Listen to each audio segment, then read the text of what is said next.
we can't have a conference in California without talking about wildfire, right? And wildfire management and grasslands, or how we do that, is so important to both just producers surviving and also the urban-rural interface. And so we're here in Sonoma County, which is I'm going to introduce Dr. Stephanie Larson, who is with the UC-CE Sonoma Extension. It's Sonoma Extension, right? Yeah, and who has, if you guys are in the region, you know that she's really been the spearhead of a ton of workshops and education, bridging both urban and rural, and getting real technical with folks on who are not from rural landscapes on what it takes to prevent fire and pushing prescribed birding as a tool. So she's going to give us an overview of just giving us an overview of the landscape here and the context, given that there's so many Californians in the room, that maybe like adapting to that, but also giving folks who've traveled from far away on that context, and then sharing some resources for folks, their different regulatory environments and what you're doing there to help people organize. And then Brian Alexander is a producer from southern Kansas, southeast Kansas?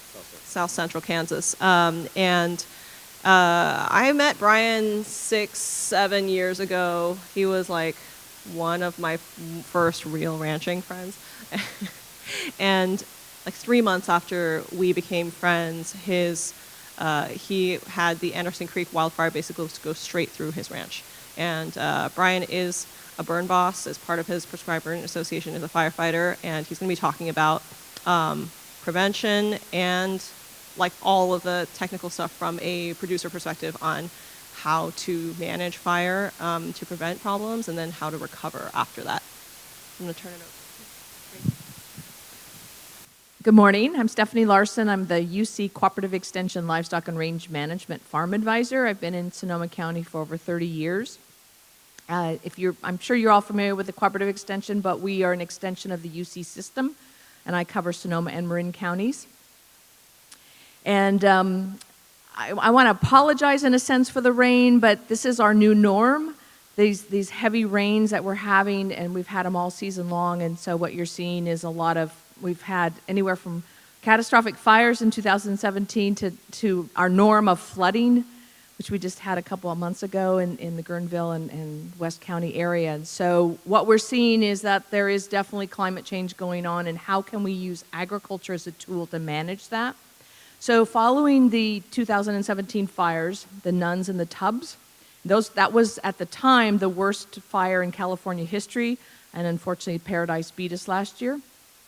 But what happened with the Nuns and the Tubbs is that it came roaring over from Napa County and through the canyons, and with winds of 90 miles an hour, it burned over 5,000 structures, including most of those were homes, and in areas the homes were built in what we call the wildland urban interface, or the WUI, and vegetation management was not really a dictated or prescribed management. People talked about it. Even Fountain Grove, the affluent neighborhood that burned up on the hill, they had an area that they did some clearing, some mowing, vegetation management. Of course, but with the wind and the embers, it didn't stop it. And then this is the fire that jumped the 6-lane freeway and burned down Kmart, and then proceeded to burn down Coffee Park, if you remember that news, and in an area that should have never ever burned. So with that, I have pushed grazing my entire career. I have a master's in animal science and a PhD in range management, and so I like cows and sheep and goats. I like grazing animals, and I think they're a great tool, and I like grazing as a tool. So we started this outreach educational movement to talk about grazing as a management tool, and then I partnered with the Audubon Canyon Society and also my colleagues in Humboldt County, Lania Quinn Davison and Jeff Stackhouse, to start looking at using prescribed fire as a tool.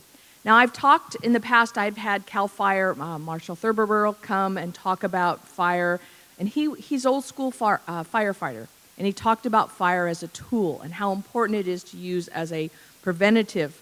And what he explained to me is that in CAL FIRE's thinking, it was they were more about fire suppression than prevention. And so all the money went into putting out fires. And so with these recent catastrophic fires, ours and then the one in Paradise and then in Ventura and Santa Barbara County, they're now looking at how can we manage our vegetation differently. So we have had educational workshops on the use of grazing and how to use grazing, the right type of grazing, and I'm getting people. It's interesting. After 30 years of trying, you have people contact you going, I want to graze. And I'm like, where have you been for 30 years? But that's okay. I'm good with that. Let's go. And so what we're finding is that there are folks that want to graze, and they always want to graze goats. You guys familiar with that? They're like, we need goats. And I'm like, okay, have you ever worked with goats? No. And I'm like, well, you have good fences and a lot of patience. And as you guys know with goats, they have a mind of their own. They'll take off. But they don't want cows. Cows are bad. And I'm like, okay, well, then let's look at sheep. And I said, where are you located? And they may be located in an area that's got a lot of potential predation problems. So it's trying to educate folks on all the management options that they have. So what we've done is workshops. What we're doing is we're bringing folks in like Leland Falk and their contract grazing and educating the community on this is what it means to bring in a contract grazer. They're going to need funding. They're going to need fencing. They're going to need water. Here's the things and it's going to cost money. And so it's we're looking at what those costs are and how we might mitigate those costs for either landowners or to actually pay these contract grazers and open up more lands for grazing. And with that, we've been partnering and trying to develop our own prescribed burn association. And I will say I'm not a burn expert. I'm going to turn that's going to be Brian's area. But it's the concept of it's one more tool in our toolbox. And I think you'll all agree that we kind of lost a lot of our tools.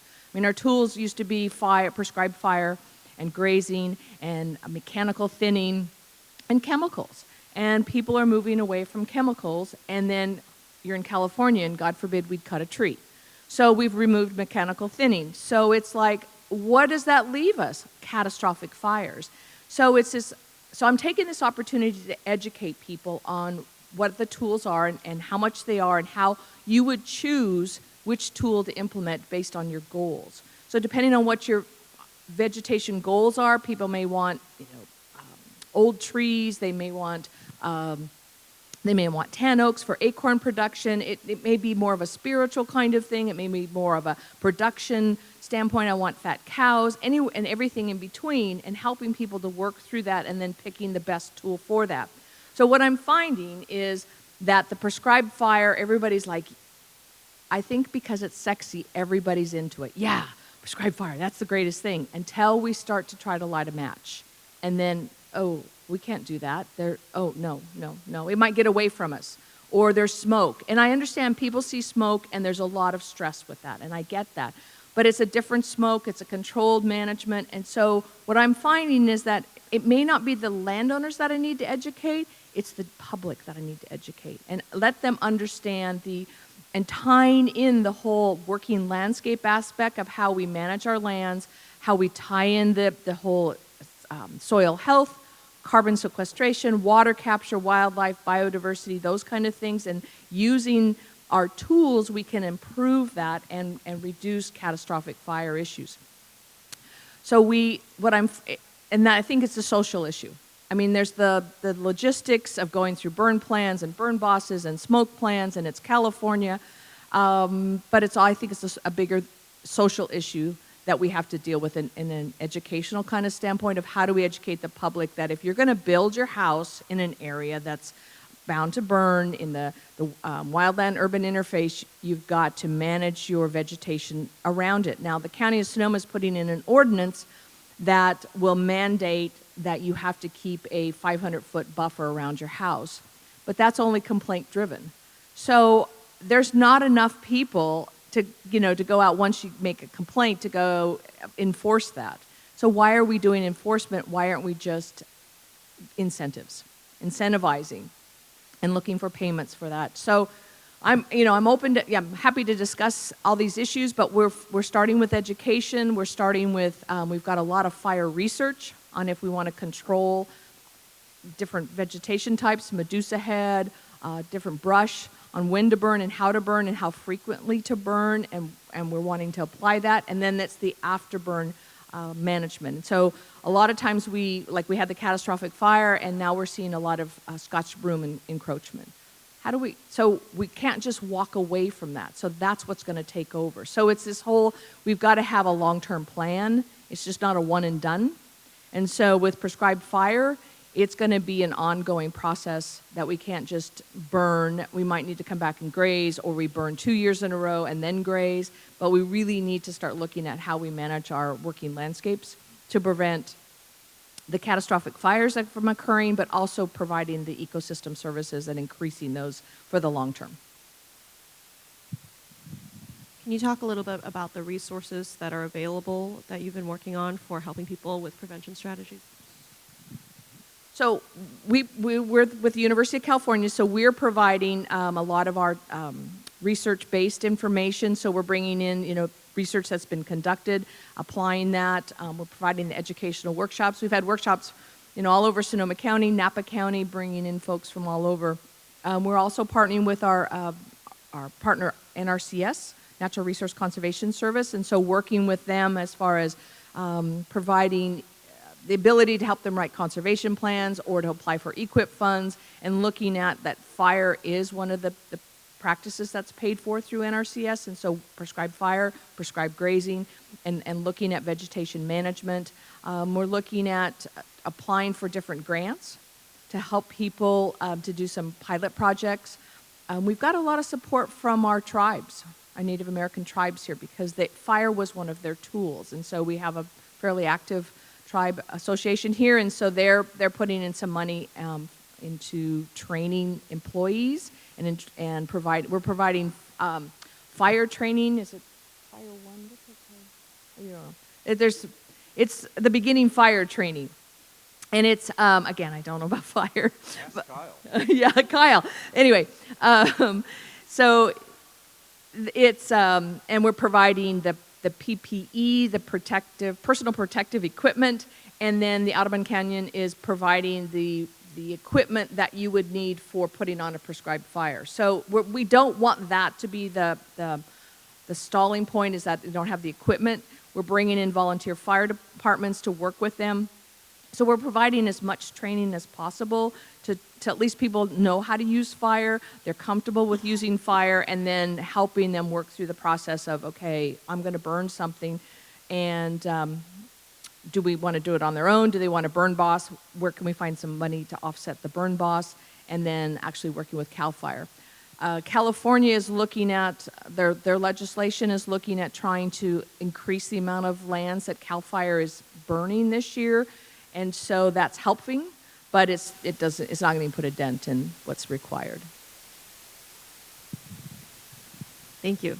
So, Brian, Kansas perspective. You are a burn boss, you are a firefighter, you're a rancher. Can you talk about, we're gonna keep the conversation focused on prevention for right now. What are the strategies that you use? Before I get started, let me say, where I'm at in Kansas is absolutely nothing like here. My soil's different, my plant community is different, my trees are way different, and average ranch size. My place is 7,000 acres, and just about every ranch I'm surrounded by is about equivalent size. So it's a vastly different area. Prevention, we don't do a whole lot of prevention. A lot of us, we understand that the country's going to burn. We are getting more of a pro-fire culture. And to some extent, the fire that's not scary is a straight-up grass fire, right? A straight-up grass fire you can run from, you can jump through, you can drive through, and it's not, it's going to be hot, especially when it's burning from a 40, 50-mile-an-hour wind. But it's nothing like what you guys have here with the big junipers and the firs and the big crown fires and a lot of heat. We get that to a little bit less of an extent with our eastern red cedar trees. They're kind of a stunted version of the western red cedar, maybe half the size, but they burn just as hot and they throw embers just as far. So when it comes down to prevention, we've worked with our prescribed burning groups. We've talked to our county fire departments. We've talked to the state emergency management. Unfortunately, it's government. It's kind of difficult to get some things done. We've had major reforms in our firefighting apparatus in Kansas in the last 3 years about who's in charge of wildfires, because prior to the Anderson Creek wildfire in 2016, there hadn't been a mega fire, and Kansas just didn't understand how to fight one. And we learned a lot. They learned a lot in 2016 about how uncoordinated they actually were about disaster response, especially for major wildfire. I'm not going to say that they've got it figured out. They're working on it. I really don't have much to say about prevention. I mean, good grazing management is prevention. You know, good grazing management is prevention, and really, we're not talking about fire. We're talking about prevention of catastrophic fire, and really, we need to be talking about holistic planned grazing, right? The things that I've noticed. Let me back up.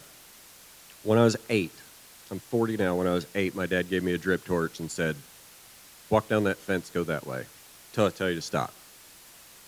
Okay, that's pretty cool. I get to light stuff on fire.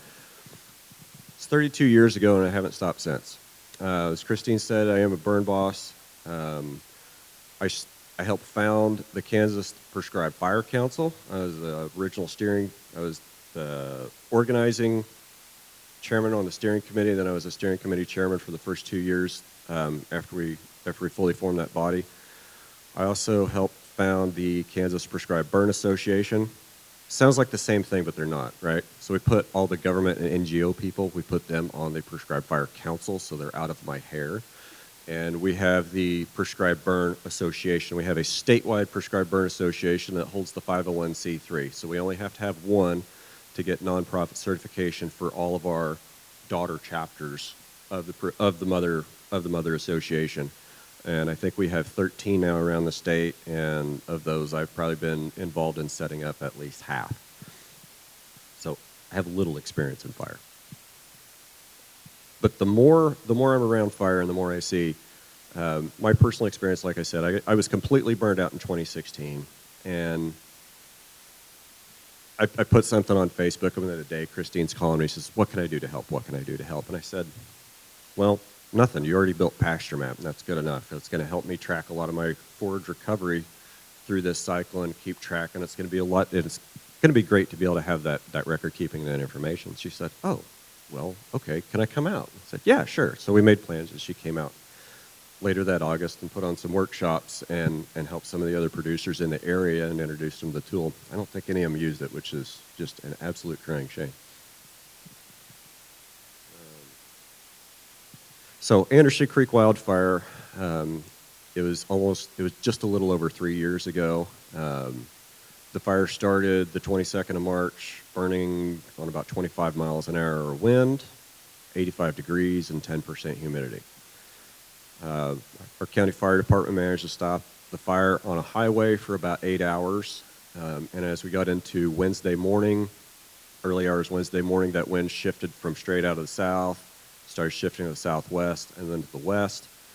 About 11:05 Wednesday morning, the wind was 40 miles an hour out of the southwest. Humidity was 12%, and the fire came across the highway.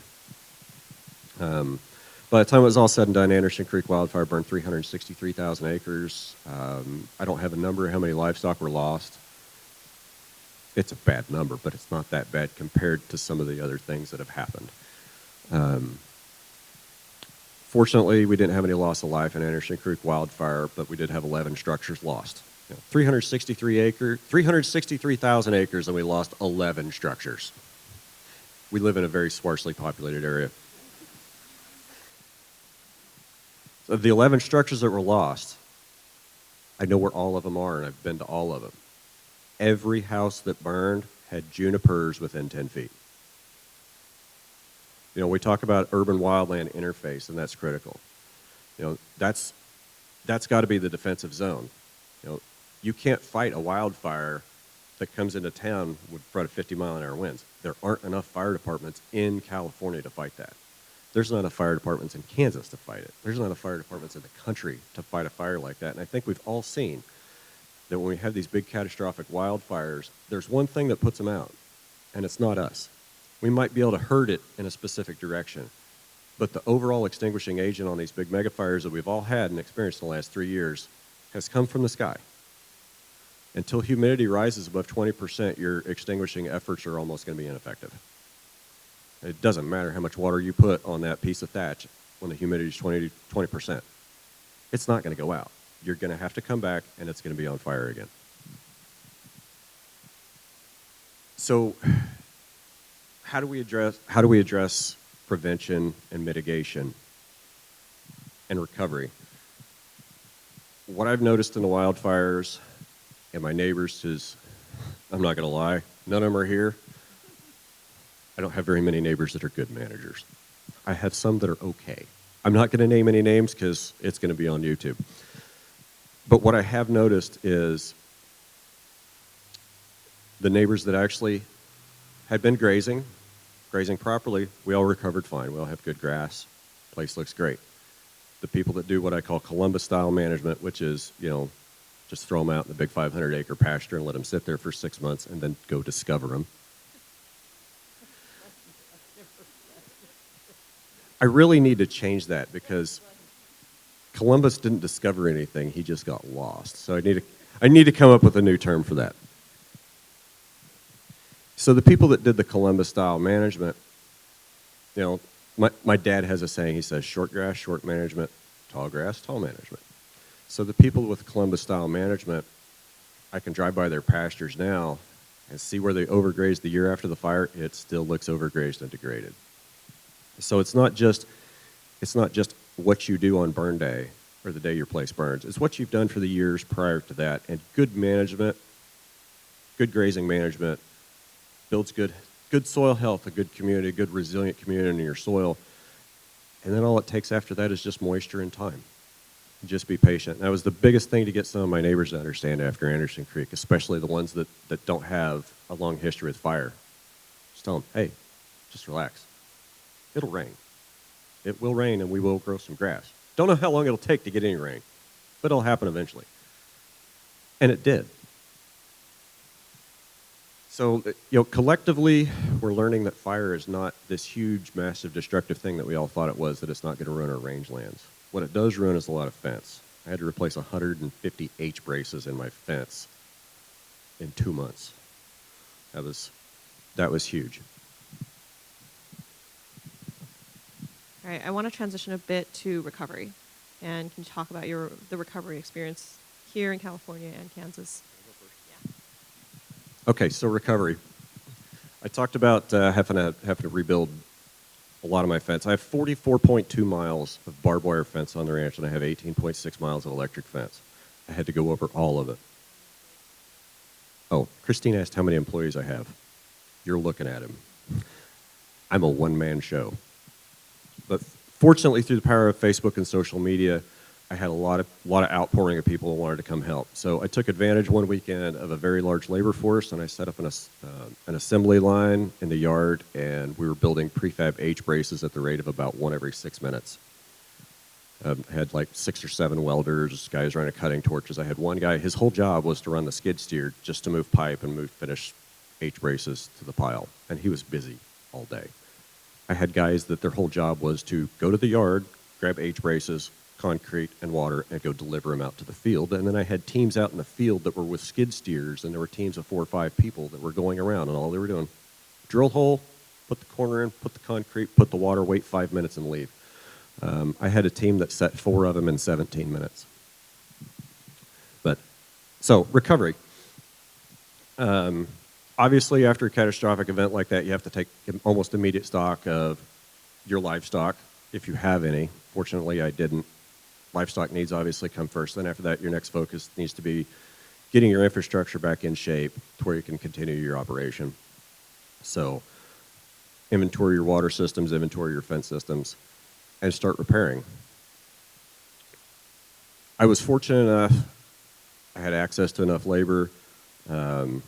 My ranch, I operate 3 grazing cells on my ranch. It's all continuous, but it's basically operated as 3 separate ranches because I'm broken up by paved roads that I can't just go across willy-nilly whenever I want. I mean, after seeing your traffic out here, like, I probably don't have a problem just opening a gate and doing a normal 20-minute cow move across my highway because there's no traffic.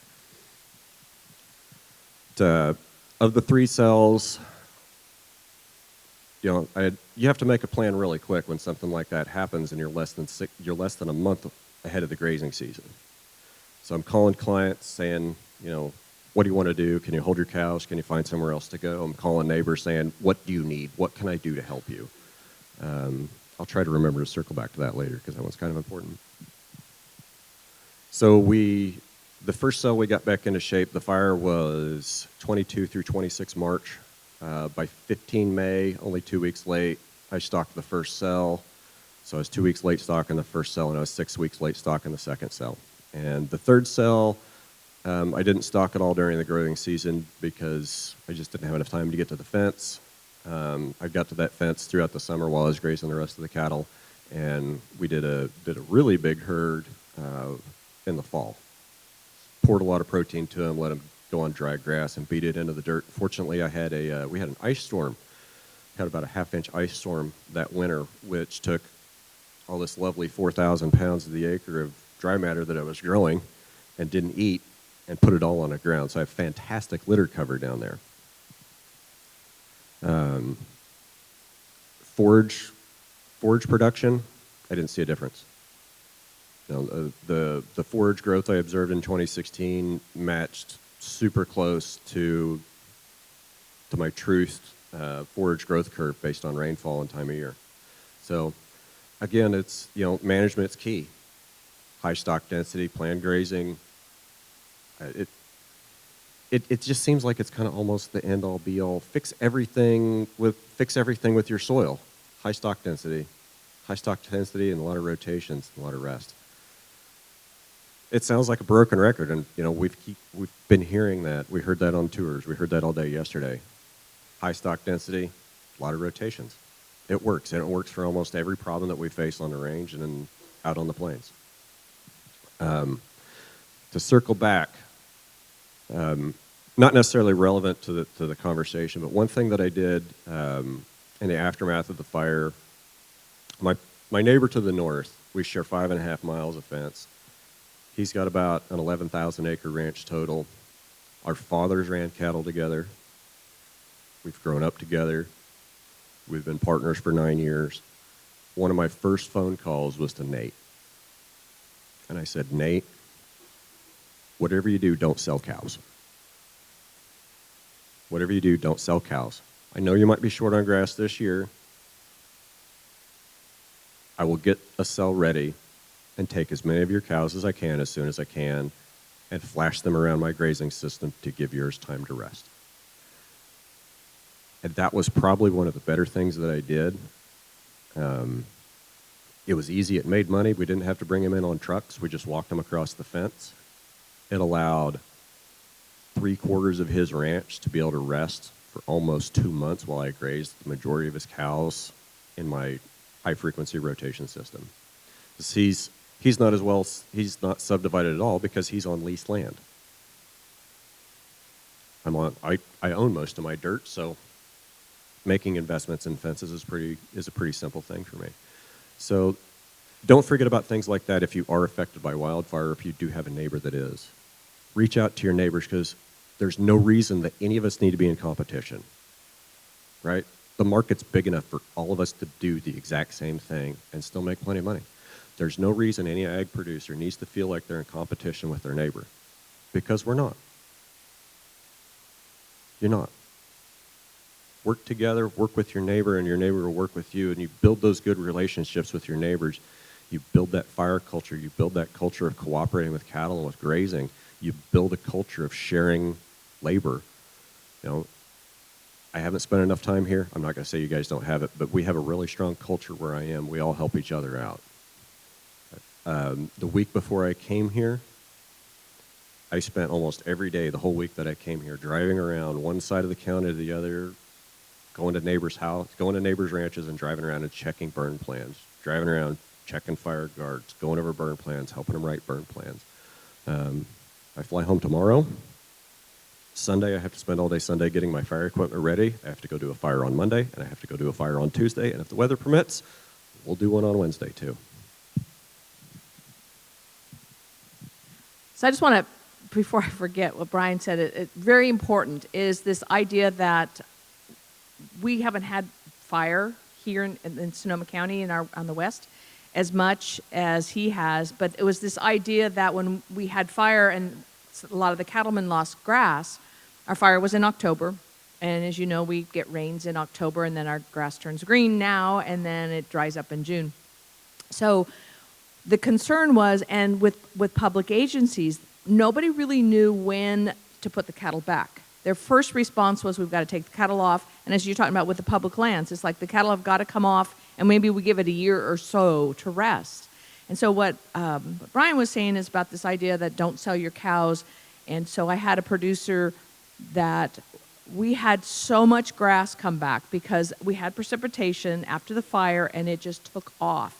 The grass was taller than I am, which doesn't say much. I understand that. But we had to bring in stalkers into Sonoma County, which is not a normal thing that we do here because there was so much vegetation that the public agency, then this was a land trust, was freaking out going, you got to get this vegetation down. It's going to burn again. And so it's this idea of understanding, this is exactly what rangelands want. They want fire. They responded exactly the way they were supposed to respond, and so then given the right amount of precipitation, we had a lot of vegetation. So we have to be flexible, and we have to work with our public agencies so that they understand that even though it burned, it doesn't mean you should remove the animals for any length of time. You have to see what the precipitation does and how the vegetation responds to it. But from an interesting and going forward recovery, we have had a lot of folks, agencies, step up and do a lot of mapping. We have mapped this county left and right. And Sonoma County, those of you who don't know, we're the most parcellated county, at least in California, because we have a lot of very small parcels, 500 acres and smaller, and so we've got a lot of checkerboard of different types of operations.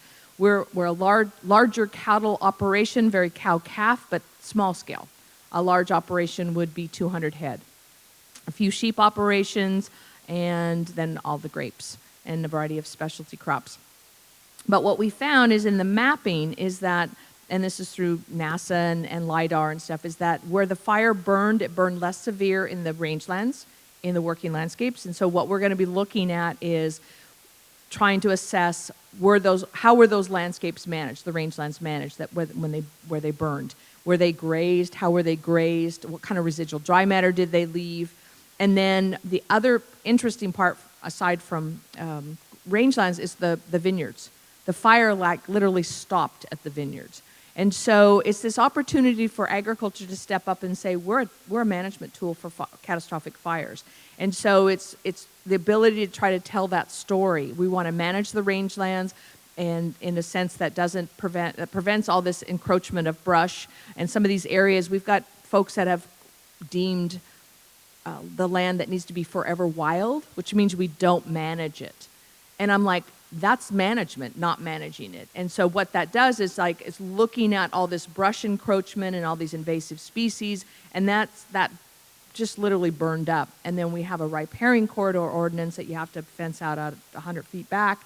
That was a fire train. It just burned through there. And so it's this trying to educate the policymakers is really going to be the struggle. It's like these policies that you've implemented are really what could have possibly led to a lot of the severity of the fire. And so thinking about if you really want biodiversity and all the soil health and all of those things, we've got to look at the policies and change those. That's easier said than done, but I think that's what we have to do from a going forward standpoint. And then educating the public, that social aspect of accepting grazing. And I was at a meeting, a little side, and it was very well-to-do folks, and it was put on by the Jackson Family Winery, and it was called Grounded Summit, and they were bringing folks in to talk about climate change. And I don't think there was a lot of landowners or land managers there, but there was a lot of, Pierce Bronson was there, 007, and I thought, why is he here? But anyway, he was there. Pierce Brosnan is not 007. Oh. Yeah, he is. John Connor. Okay, The only James Bond. I was like, wait. Anyway, Pierce Brosnan is not James Bond. We digress. So anyway, this gentleman from Washington State gave this brilliant talk on how to manage wildlands. And it was on forest land, and it was about taking out trees, and it was about managing fire when it burns, and it was about prescriptive fire, and he did mention grazing, not enough as far as I'm concerned, but it was, and I just thought, it's the forest policies that we have to, this is a great talk, but you've got to talk to the people that make the forest policies, because they're not allowing the, you know, the vegetation management and the, you know, the cutting of smaller trees from the health of the bigger systems kind of thing. But I asked him the question at, when he was finished about grazing and how we could use grazing and how he could implement more grazing in his toolbox. So we break, and as we're walking back in, I heard these two ladies going, well, yeah, grazing, but, you know, the methane that they produce from the cows. And I thought, you know, it's not one, it's another in the educational standpoint. So it's like we've got to really start getting our message out there. It's like, okay, this is important, and you pick whatever goal it is. If you want wildlife habitat, you want biodiversity, carbon sequestration, and, you know, you're going to have to forego my cows, you know, burping and farting, because they're the tools, or if it's sheep or if it's goats, they're the tools that's going to help you achieve that and help you achieve soil health. So going forward, we're doing a variety of different educational standpoints with the ranchers. They know about grazing, but we're looking at grazing schools to implement more grazing. Like I said, working with the Falk Livestock, is the west side of Sonoma County is all intended communities of 10,000 acres, 60 folks, 40-acre parcels, and anywhere from they don't have running water to complete on internet. So a variety of individuals there, and they're looking at how do we start managing. And when you start adding up these intended communities, we're talking tens, you know, 50,000 acres on the West Coast. So it's a slow process, but it's all about education, and it's about reintroducing these tools. And I've been teased by my former mentor, who's now retired. He said, this prescribed fire, we did that in the 50s. You're just, in brush management, you did that in the 50s. You're just reinventing the wheel. And I said, no, the tire was flat. We're just pumping it back up. So it's like trying to show folks that we've been there, done this. And because we're in this situation, because we removed these tools. So a lot of education. We're looking at animal evacuation. We had some, luckily didn't lose any cattle in our evacuation and our fire. They lost in Napa County. They got caught in some canyons. But it's this whole idea of being prepared. We got caught. We're an area that earthquakes come and floods come. Never planned for fire. And so I think it's it's now the norm that we have to, and I think it's all of our opportunities to educate folks about using grazing as a tool and using it well. And then it provides all these other things, plus reduces fire potential. And then I think we have to really work with, and I don't know the answer to this, but it's the Forest Service and the BLM, and how do we manage those lands. And excuse me, it's not by raking the leaves. I know that's one tool that's been mentioned, but it's really about getting out there and reducing the vegetation for the health of the system. And I think that's the key we have to keep pushing, is that we're doing this for the health of the system, and then educating folks on what that really means. There's no such thing as a brush problem. There's only a lack of goats problem. I mean, you're preaching to the choir here, right? I mean, we are really among friends who understand the importance of this, and you're in such different contexts. Really, like, we're urban, lots of consumers, but I want to talk about how we get that message out as a movement. I think that's been a theme throughout this conference, is we are unified. How do we get message out to a broader group of people who don't have all of that context, who maybe don't even know about soil health?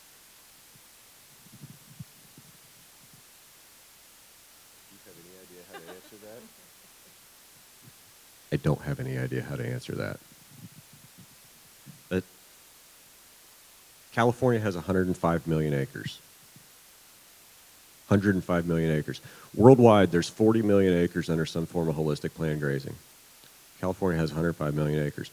In 2016, Anderson Creek Wildfire burned 363,000. 2017, the Starbuck Fire burned about 600. 2018, the Ray Fire just south of me in Oklahoma burned about a smooth 500,000. We talk about challenges. The federal government owns 640 million acres in the western United States.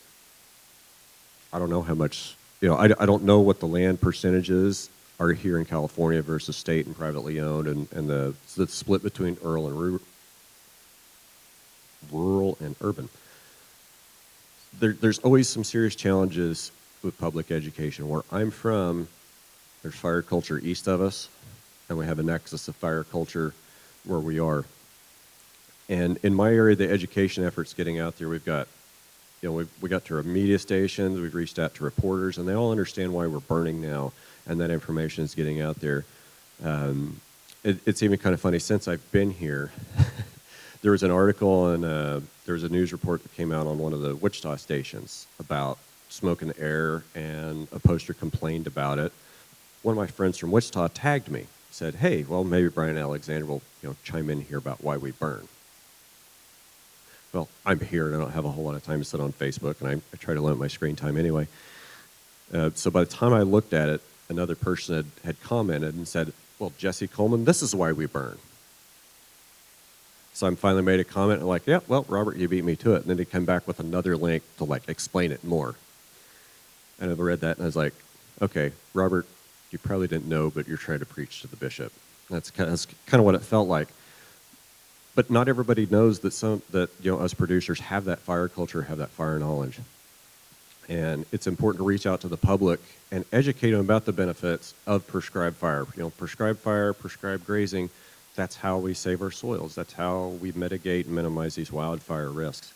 Defensible space has been mentioned, and that's a huge issue for everybody. And enforcement of a defensible space ordinance, penalties from the insurance company. I don't know, if I was an insurance company after watching the Paradise Fire or the Camp Fire out here and the fires in Kansas and the losses there, I'd send my adjusters out, and anybody that had a juniper within 100 feet of their house, I would drop their coverage.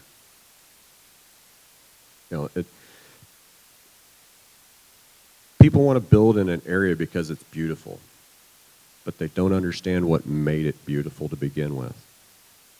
And they remove some of those things that made it beautiful, then it degrades, and it degrades over such a long period of time that we as humans are living on a different scale. And we don't notice the environmental degradation until it's too late, until it's staring us in the face and we're staring down the barrels of massive wildfires like Camp Fire, like the Ray Fire, like Starbuck and Anderson Creek. We're flawed as humans. We're all flawed. We all share that flaw of short-sightedness. A couple things we're doing is, instead of, we could talk to the landowners, and in a sense we're preaching to the choir, and they're like, "Oh yeah, all the tools are great." And so in California and in my area, we have a lot of absentee landowners. If you hadn't noticed, we're pretty close to San Francisco. And so folks have bought, properties up in Sonoma, Marin, to come away for the weekend, and they just want to be, back to nature. And so they've got trees and brush and everything. And so it's this idea of trying to, going through the property tax rolls and finding these people and sending them educational information, letters, and saying, you need to, for soil health or for biodiversity, or trying to figure out what is it that will pique their interest. Livestock production probably is not it, putting grazing out there, but maybe some aspect of climate change will get their attention, and then try to work with them to do the defensible space and to help them to understand. The other thing we're going to do is we are going to do some prescribed fires, some prescribed burning in Sonoma, and we're not Humboldt County. So if those of you, most of you from California, so Humboldt's a little bit more rural, a little more removed from the urban areas, and so they've been able to do more prescribed burning than we haven't done any yet. And so we're taking it at a very slow pace. So we are going to do one of the prescribed burns is going to be up at Lake Sonoma, which is, we have large landowners up there, and one of the landowners has 20,000 acres. So we're going to do a prescribed burn there, so in case it gets away, it just burns more of his property, right? So we're okay there, and we're going to have a public viewing area, and we're going to have people that want to come up and view, and we're going to have the opportunity to have education. Hopefully we'll have media there. That's the plan. We'll videotape it. We'll YouTube it and all those things one does, and get it out there so people at least start to understand what we mean by prescribed burning and the processes that we went through. So that's what we're going to do, take baby steps, because we're more of an urban area, and people are, I understand why, will absolutely freak when they see smoke, and they'll just go. we had our fires in 17, and in 18, when the Paradise Fire hit, we had the worst air quality that we had before, even with our fire. And so it's this whole idea of trying to educate people like this is a one and done fire. You know, the prescribed burn, the smoke in the air it doesn't have the particles that we had in our fires and in the Paradise fires. So it's going to be an educational process.